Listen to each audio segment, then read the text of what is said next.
إن الله وملائكته يصلون على النبي يا أيها الذين آمنوا صلوا عليه وسلموا تسليما اللهم صل على سيدنا ونبينا وشفيعنا وحبيبنا ومولانا محمد صلى الله عليه وعلى آله وأصحابه وسلم। উপস্থিত আজকের এই ইসালে সব মাহফিলে দোয়া অনুষ্ঠানে আওলিয়া শরিয়ত আওলিয়া তরিকত আওলিয়া হুজুর পীর সাহেবকে রহমাতুল্লাহ আলাইহি এবং আমাদের সরকারের বিভিন্ন স্তরের মন্ত্রী মহোদয় এবং বিভিন্ন স্তরের এমপি মহোদয় বাংলাদেশ জমিয়তের বিভিন্ন স্তরের নেতৃবৃন্দ দিনদার কোরআন ভাই আমাদের হাজির আসসালামু আলাইকুম ওয়া রাহমাতুল্লাহি ওয়া বারাকাতুহু। আল্লাহ রাব্বুল আলামিন আমাদের এই মহান পরিচালে সব দোয়া অনুষ্ঠান আল্লাহ তাআলা আমাদের একত্রিত করেছেন।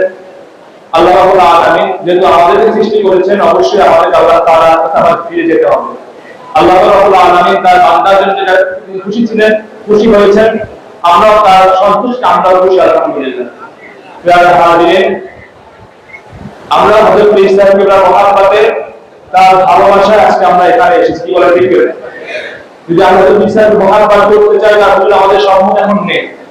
মহব্বত করতে হলে ভালোবাসতে হলে হুজুর আমাদেরকে যেভাবে চালিয়েছেন আমাদের দরবার এই সিলসিলা যেটা হুজুর প্রতিষ্ঠা করেছেন যে আদর্শকে মানহাজ হুজুর রেখে দিয়েছেন এবং বর্তমান ইসলাম কিবলার কারণ হুজুর তার স্থান আল্লাহ হুজুর ইজিপ্টে বসিয়ে দিয়েছেন যাতে আমরা মেনে চলতে পারি তার হাতকে শক্তিশালী করতে পারি এবং এই দরবারের যে অসংখ্য কাজ আছে আমাদের সকলের সহযোগিতা সকলের আন্তরিকতায় হযরত ঈসা কিবলার সহযোগিতা আমাদের সাথে এগিয়ে দিতে পারি তাহলে তাকে মহব্বত করা ভালো কি বলে দেখবেন।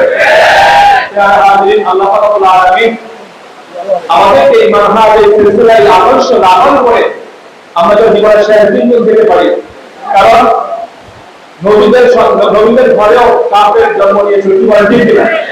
প্রিয় হাজিরিন এখানে বিস্তারিত বলতে চাই না আল্লাহ তাআলা আমাদের দরবারে সিলসিলা আল্লাহ তাআলা আহলে সুন্নাত ওয়াল জামাতের আদর্শ অনুযায়ী তারা তৌফিক দান আমিন এবং এই সিলসিলা মাসলাক তারা যে আদর্শ প্রতিষ্ঠা করেছে সেই প্রতিষ্ঠা চলে আল্লাহ তাআলা সেই তৌফিক দান করেন এবং সকলকে আমরা এই সিলসিলার আগে জীবনের শেষ দিন পর্যন্ত চলতে পারি তো হযরত ঈসা এর হাতকে শক্তিশালী করতে পারি আল্লাহ তাআলা সেই তৌফিক দান করেন আমিন। আসসালামু আলাইকুম ওয়া রাহমাতুল্লাহ।